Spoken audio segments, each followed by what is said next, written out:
दोस्तों क्या हाल चाल है। ठीक हो, खुश हो। इंजे वेले वापसी का सफ़र जारी है।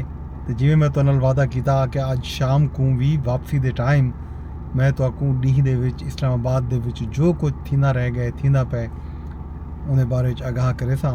तो हुण मैं G6 तो वापस वेंदा पिया अपनी मंजिल मकसूद ते मैं तो को हाल हवीला भी देंदा वेसा। दोस्तों अज विफाकी दारुल हुकूमत इस्लामाबाद दे विच सियासी मैदान दे विच हलचल रह गई है। सवेरे जिवें मैं तो दस्या ही जो अज सैनेट का इजलास, विफाकी काबीना का इजलास, कौमी असैंबली का इजलास का वेला हा। विफाकी काबीना का इजलास 11 बजे सजा गया जो मुलतवी कर दिता गया। तो वल ए इतला ये जो शाम को कहीं वेले ये इजलास थी सी। वो इजलास भी शायद कुछ देर तक थी वे जो वेले मैं ये वीडियो रिकॉर्ड करना पिया उन वेले तक शुरू नहीं थिया। अलबत्ता सैनेट के इजलास का वक्त 2 बजे आ वो भी तब्दील किया गया और शाम को 6 बजे कर दिता गया। सैनेट ते कौमी असैंबली के इजलास जारी हैं। इस दौरान PTI मौलाना फजलुर रहमान ते पीपल्स पार्टी के रहनुमा भी मुतहर्रिक रह गए।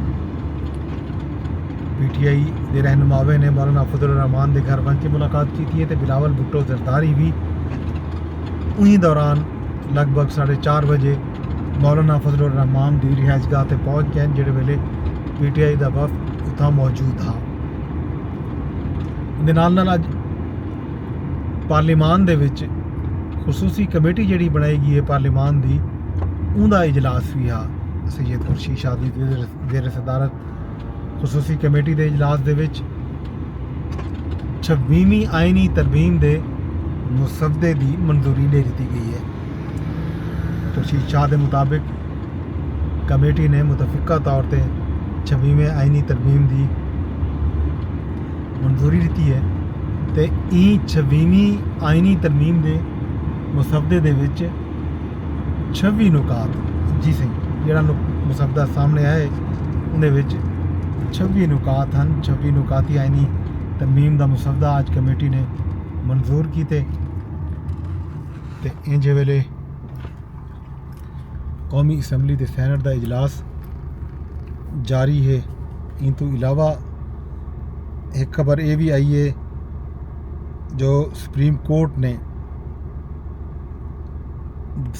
का जो 8 रुकनी बेंच ने उन भी अपना एक जी वजाहत आई उन वजाहत को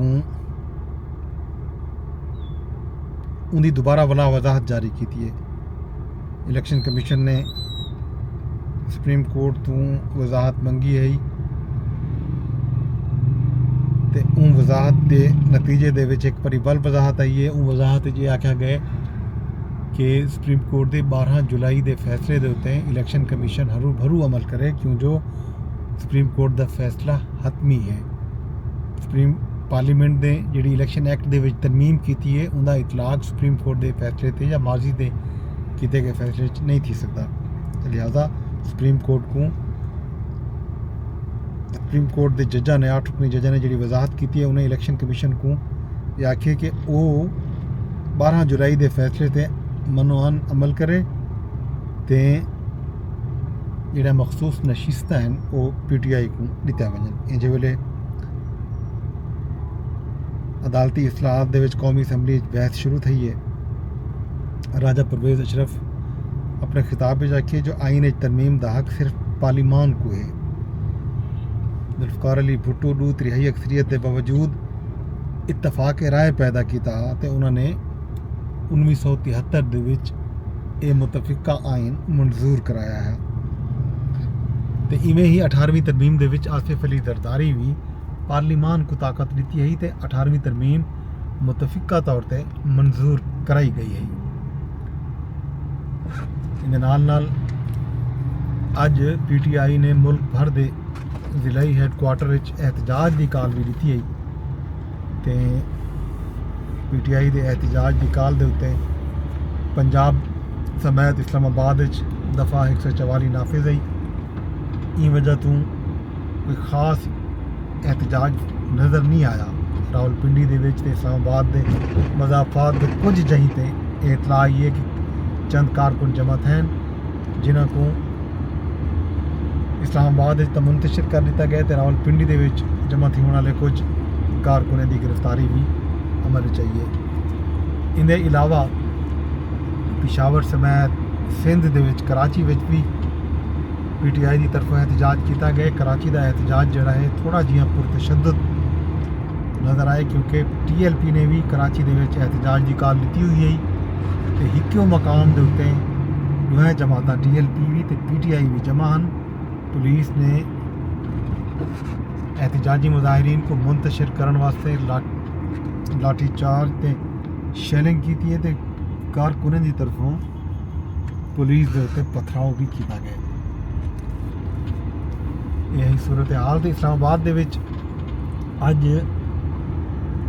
पुरअमन नहीं रह गए, सिवाय रेड जोन दे। रेड जोन को मुकम्मल तौर के सील किया गया हा।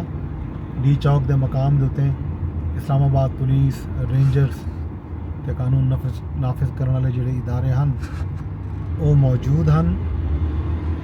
उतना कोई कारकुन नहीं पहुँच सकिया। इवें ही बिन्ने शहरों के भी खास तौर पर Sialkot, Lahore liberty round about उन्होंने दावत दी है तो शाम को मगरब तक कोई इतला कहना ही था कहीं भी कारकुन के पुजन की। चंद इक्का दुक्का कारकुन मुख्तलिफ मकामात से शायद जमा थींदे रह गए। बज़ाहिर PTI की कॉल के उत्ते अज का एहतजाज आखूँ कि कामयाब नहीं थी सकिया, मुतासिर को नहीं थी सकिया। तो यह दुरुस्त सी, क्यों जो उन्होंने एहतजाज की जी कॉल आई वो इवें रह गई है। इन तो इलावा मुख्तलिफ शहरों के विच पकड़ धकड़ भी थी है। कुछ PTI के रहनुमा भी गिरफ्तार थे। कारकुनों को भी दोबारा गिरफ्तार किया गया। अलबत्ता सोशल मीडिया ते समाजी राबते की वैबसाइट के उत्ते खास तौर पर एक्स जो ट्विटर आदि उत्ते फेसबुक ते टिकटॉक वगैरह ते PTI के जोड़े मुतहर्रिक कारकुन उन्होंने रौनक लाई रखी है। इंज वेले इस्लामाबाद के क्लब रोड ते जको मरी रोड भी आदन में वेना पिया, तो इतना रोड बिल्कुल साफ है, खुला रोड है। कोई एहतजाज या आखो कोई कारकुन नज़र नहीं आए कि वो निकलते हुए और उन्होंने एहतजाज किया हुए। बज़ाहिर मामूल दी ट्रैफिक रवां दवा है इस्लामाबाद विच, खास तौर पर ई वेले ई मकाम के उत्ते।